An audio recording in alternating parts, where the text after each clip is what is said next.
L'oiseau de la discorde, c'est lui, le grand cormoran, espèce protégée en Europe depuis 1979. Dans la famille de Pierre-Emmanuel Mouchard, on est pisciculteur depuis 70 ans.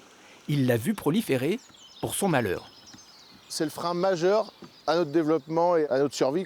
Vous mettez des poissons et vous n'êtes pas sûr de les récolter. Si on dit à un éleveur demain, un éleveur de moutons, dire vous avez 100 brebis mais on va vous en ponctionner 50%, voire plus, ça passe pas économiquement, ça passe pas. Et là, nous, c'est le cas.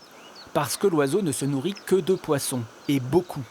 En 30 ans, Pierre-Emmanuel estime avoir perdu 3/4 de sa production par sa faute.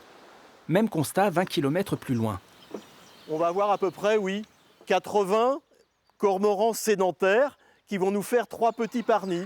En France, on dénombre 120 000 cormorans.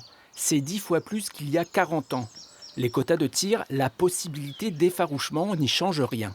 Pour que la pisciculture puisse survivre, 20 000 cormorans, c'est une notion de supportabilité qui nous paraît acceptable. C'est 20 000 cormorans, pas plus, c'est déjà 4 000 tonnes de poissons prédatés. Avant 1979, avant que le cormoran soit protégé, il y avait régulièrement dans les pays du Nord destruction de nids, destruction d'œufs, justement pour éviter les explosions de ces populations.